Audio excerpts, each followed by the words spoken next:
Boardroom Bound, episode 169, How Women in the Boardroom Affect the Diversity of Organizations, with Luann Abrams.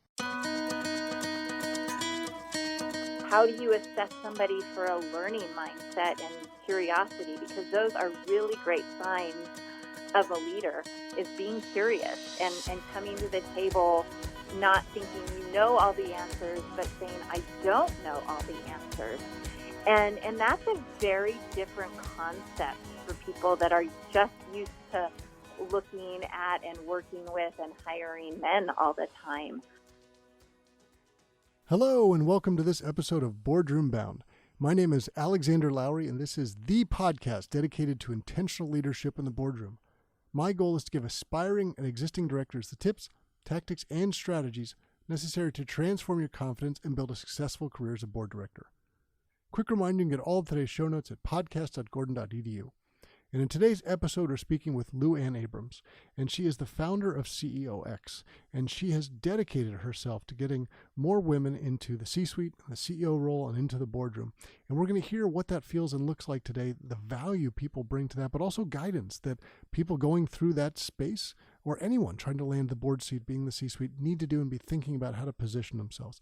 And of course, this aligns with March, which is Women's History Month.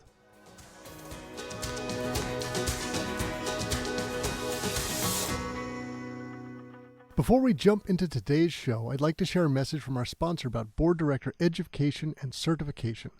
Want to join your first board or looking for additional board seat opportunities? In either scenario, be sure to be disciplined in your approach through the Becoming an Exceptional Board Director Candidate Education and Certification course. Get both the Modern Board Director Candidate Packaging and Modern Board Operations Knowledge integrated with one program. Remember, the key to landing additional or your first board seat is in your packaging. Make the effort to do it right. Program graduates also receive their globally recognized International Board Director Competency Designation upon course completion, available in one-on-one, group, or on-demand registration options. You can learn more at bit.ly, that's bit.ly/IBDC-D. So bit.ly/IBDC-D. And now let's jump into the show.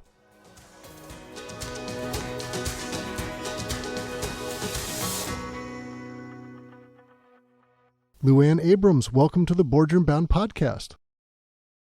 So great to be here. Thanks for having me. Well, it's a pleasure because this is March. This is Women's History Month, and this topic today is very timely with that, right? We're going to talk about getting more women into the boardroom and also into the C-suites because they're connected, right? Those are very important things. Before we dive too far down to that conversation piece, let's start with your background and experience. How did your career start?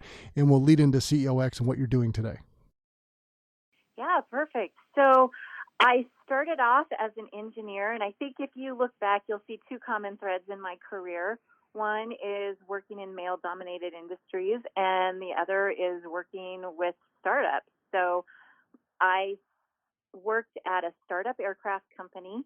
I was an early employee. At the time, we were working out of a double-wide trailer at the side of an airport, and we grew that company to over 600 people and ended up exiting to Cessna aircraft. So I got to experience all the highs and lows in a startup industry, from raising money and, being on the verge of bankruptcy to exiting to a well-known company.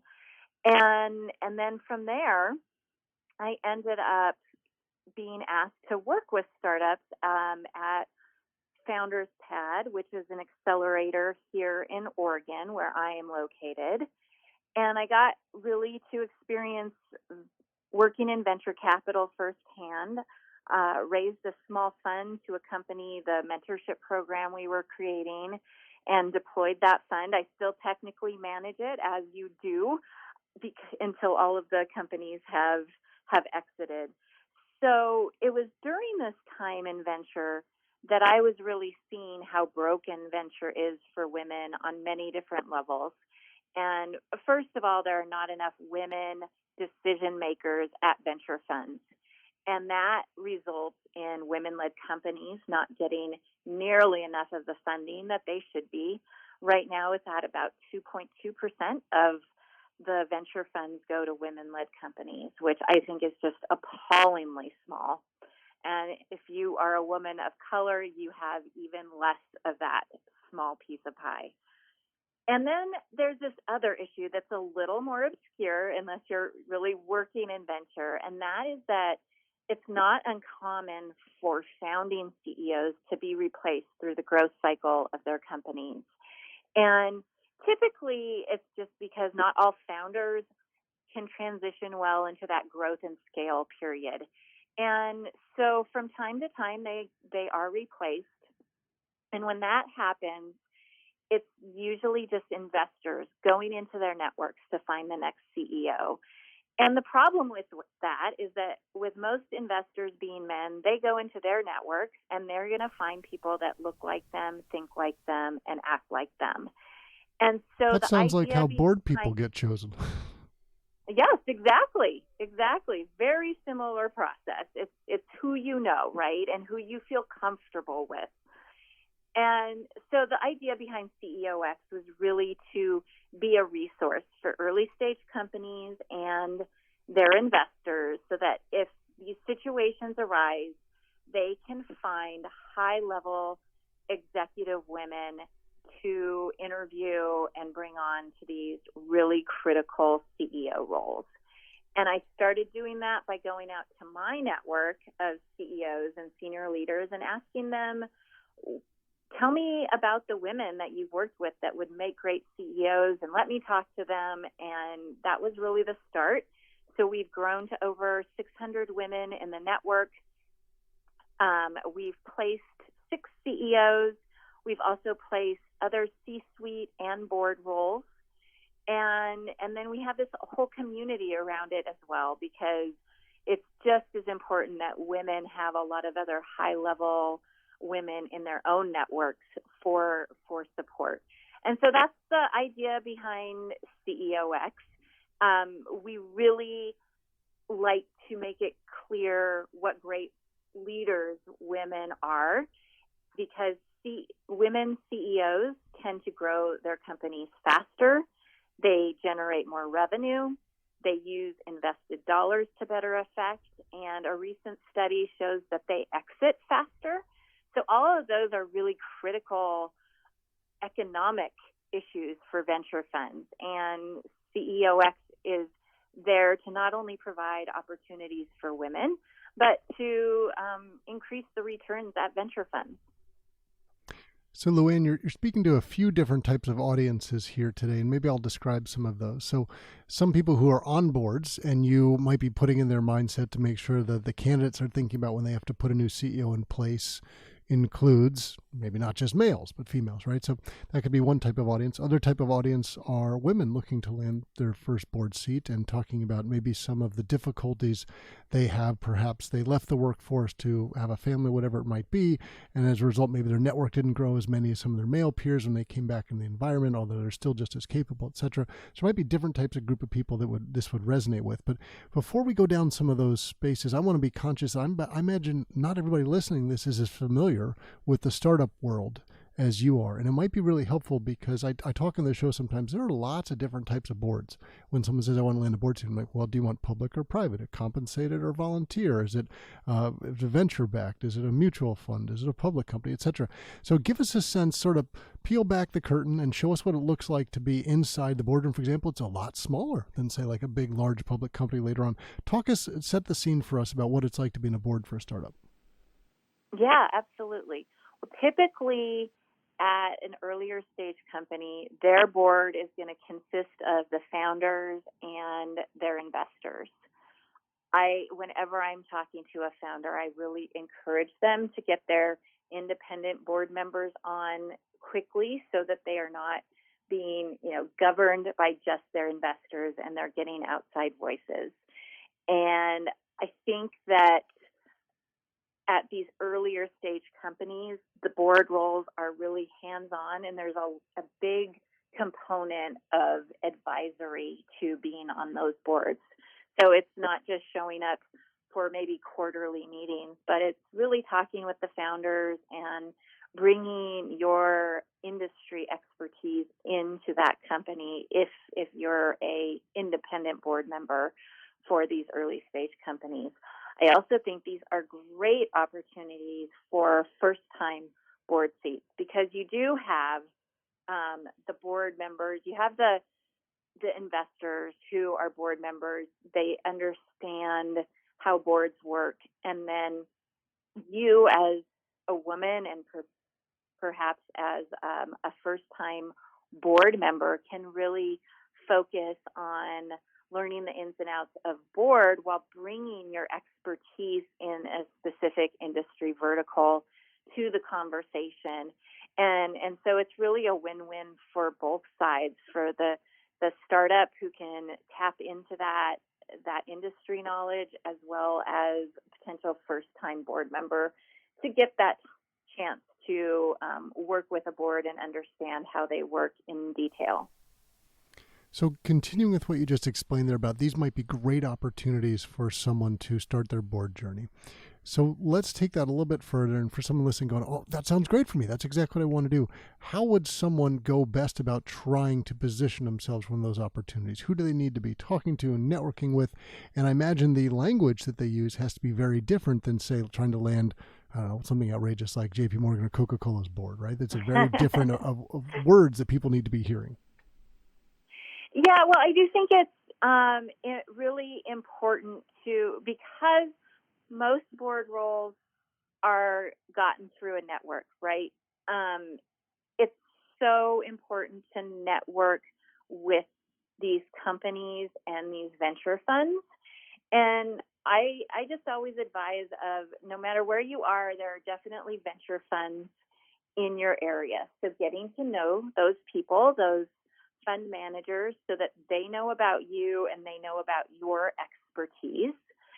And then talking to, say, the accountants, the CPAs, the lawyers who all work with these venture funds and these companies, so that they know about you as well and the value add you bring. And one of the things I always advise the people I'm talking to is to not just go out into the world and network and say, I'm looking for my first board seat, but to be very specific about the value you bring to a board and the types of companies you think you would be the biggest value add for in terms of industry, in terms of size.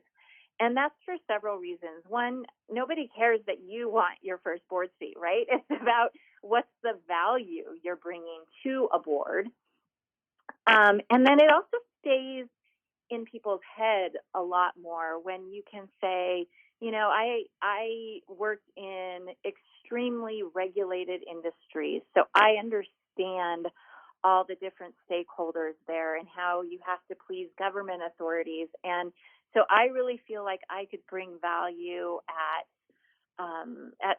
a startup that is in a highly regulated industry and that has got their product market fit, but is really looking to scale.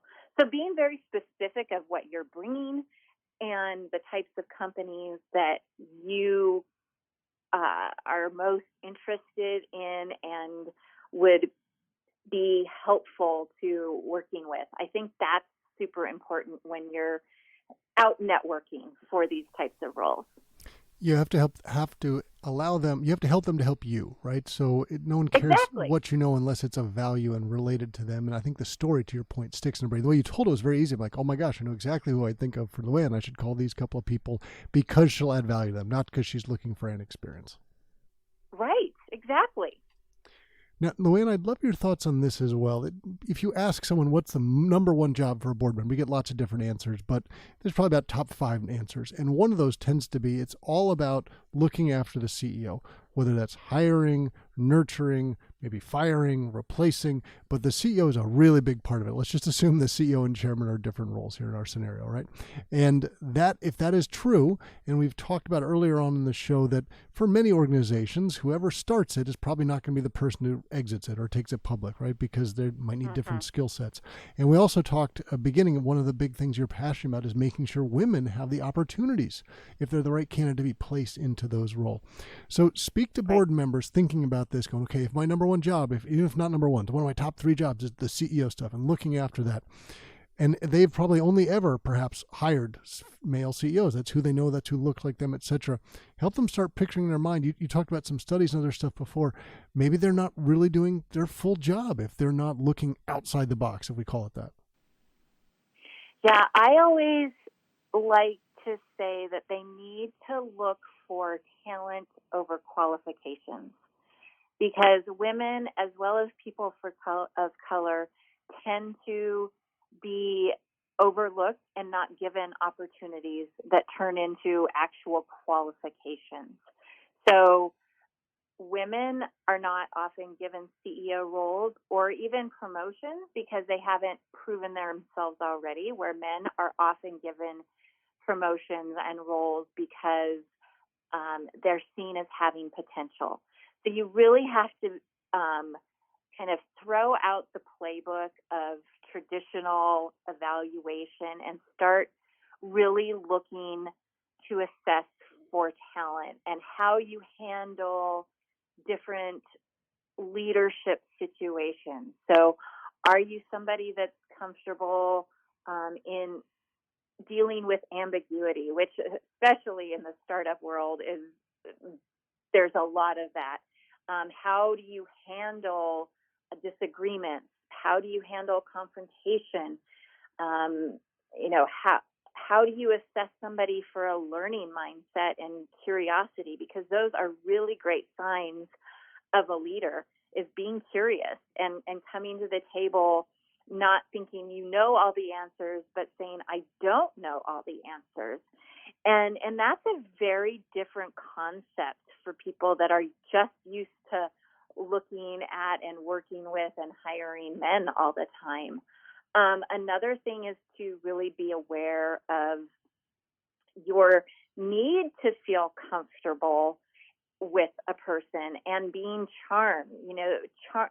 Charm and confidence are not indicators of a good CEO. However, there are indications of a good tend salesman, to be the though, people that get these roles because they are charming and they exude confidence, and you feel like, oh yeah, they're going to get me where I need to go. So being aware of those types of things and those biases you might have, and really getting to the heart of a person, I think is critical in making those CEO changes, and for board members to realize and reflect and make a much better choice.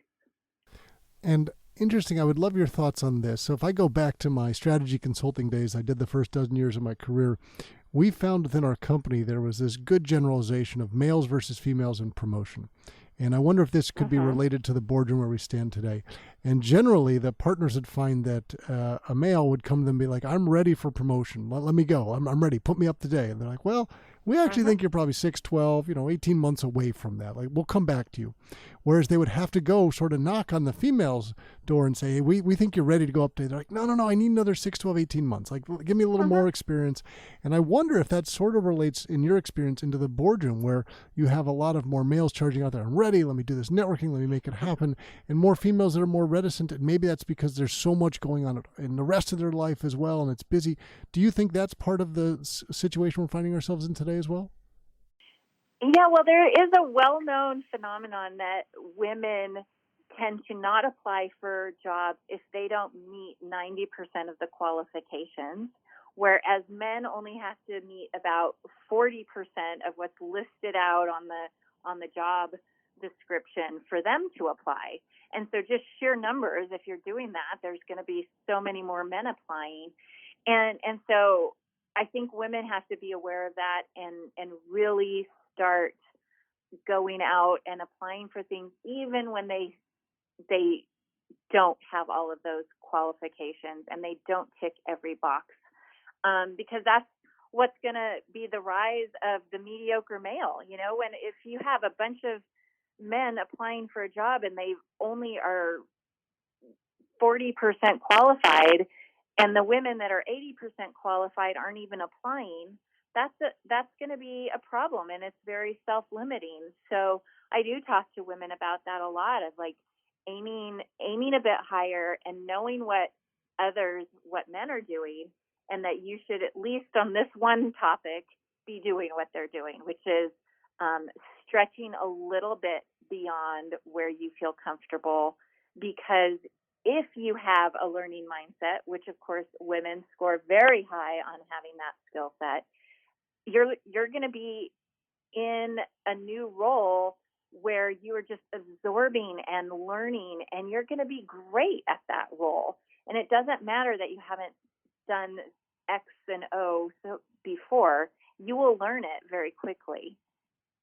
So yes, it's a phenomenon I'm very well aware of, and hoping that we could get through to people that are doing that currently, and they'll stop and start putting themselves out there a little bit more.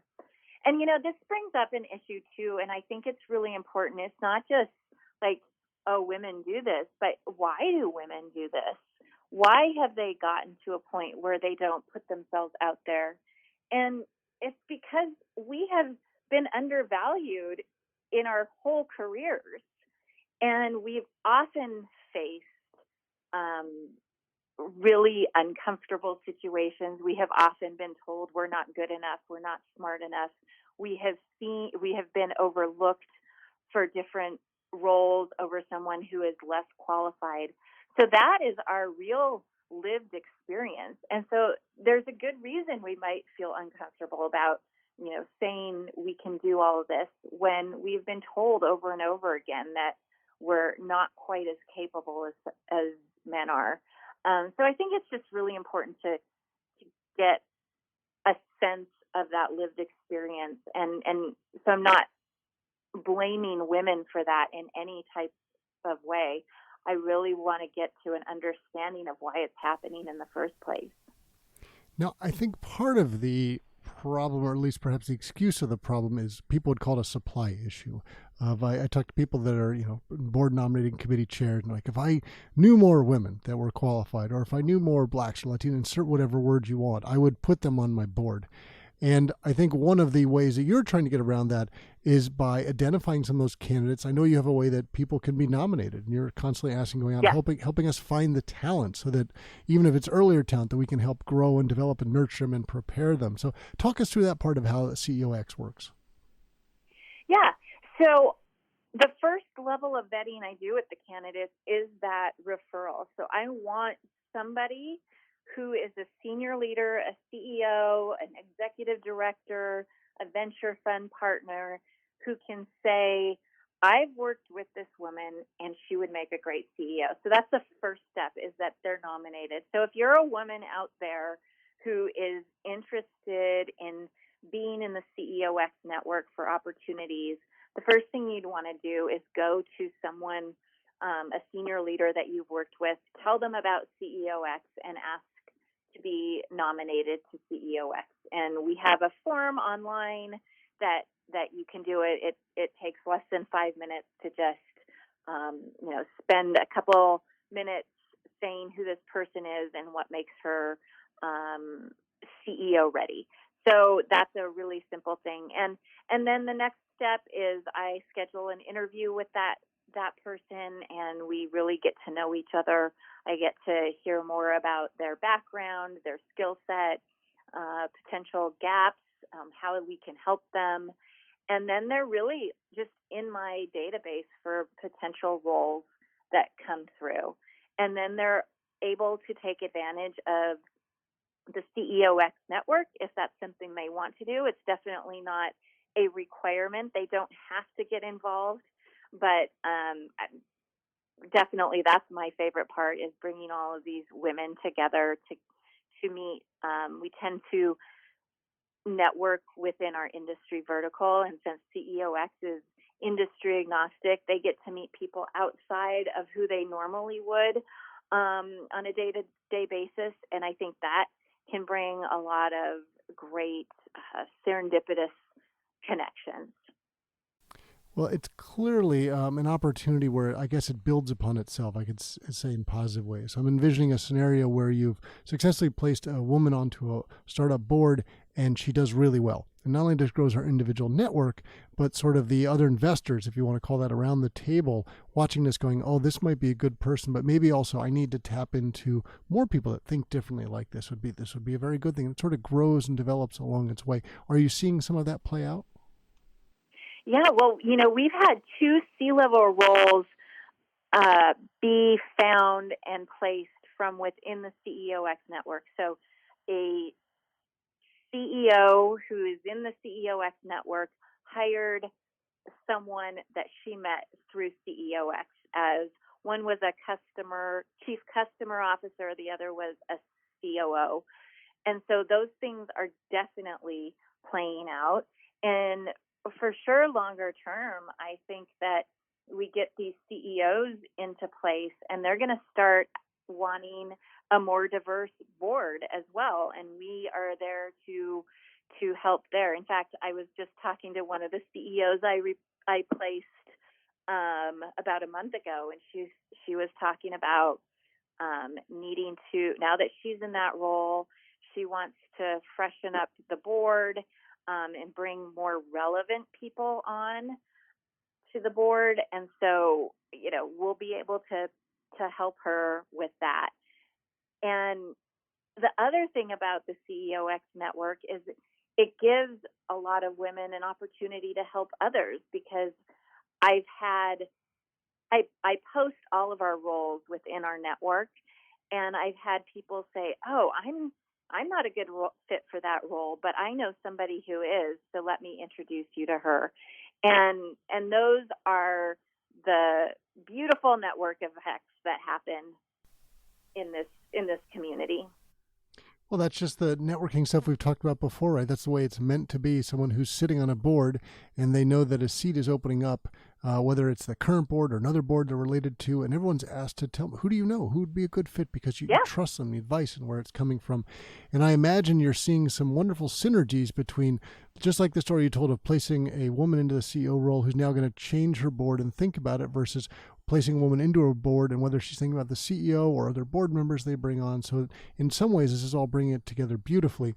Now, you and I were talking before the show started, there are lots of organizations, I don't know if lots is the right word, there are multiple organizations trying to make a difference in a boardroom, and we're starting to see that. I think we've seen some great results, maybe not enough results, but we've seen some good results move to at least say that to 20% and above, right? And we could argue that's not enough, but it's a positive start to the point now. Usually a woman on, let's say, a public company board is not the only woman on a public company board, right? There's usually multiple people, which is how things begin to change. So when you look forward for where you want CEOX to grow, and clearly you'd probably say more CEOs, more women in C-suite, more women on the board, what do you envision the organization 5 to say 10 years down the line? The world's going to look very different. How do you think the organization is going to grow with that? Yeah, I want to have a director of CEOX for every industry vertical.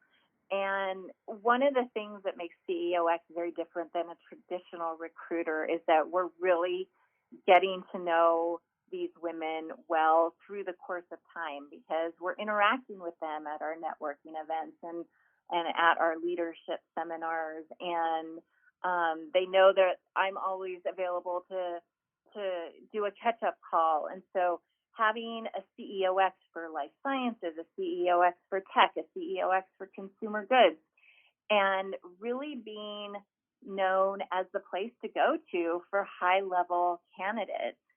And, ultimately, I hope to work myself out of a job. I really, truly hope that in my lifetime, we get to a point where we don't need a specific place just to find women, because they're everywhere and they're being acknowledged for the value that they bring. And it gets to a point where there is parity. I don't think that will be happening in my lifetime, sadly, but that would be my goal, is that CEOX doesn't even exist. Well, as a father of 2 daughters, I love where this is headed, and the direction is right, even if we're not there yet. But as long as we're headed up to that top right corner, we know we're moving in the right direction. And Luann, we were delighted to have you on the show today, and we appreciate all the great work you're doing in the C-suite and the boardroom. And thank you for sharing your insights and helping all of us to be boardroom bound. Thanks for having me. That's it for this episode of Boardroom Bound. I really enjoyed chatting with Luann Abrams. It was great to hear about the success that she's having in CEOX, about getting women into the C-suite, specifically CEOs, and getting them on the boards. And the advice that she gave fits for everyone as we think about how do we position ourselves? Who do we network with? What's the brand that we need to put out about ourselves? And remember, if you head over to podcast.gordon.edu, you'll find links to all of today's resources. And please know that the Boardroom Bound team and I are so proud to be your go-to podcast for all things that connect, prepare, and empower you to land a board seat. Be sure to subscribe to this podcast to miss any of the high-quality content that we're bringing to you every Wednesday. Thanks for joining me today. I can't wait to share more stories and strategies from brilliant business minds with you again next week. Remember to keep tuning in to be Boardroom Bound.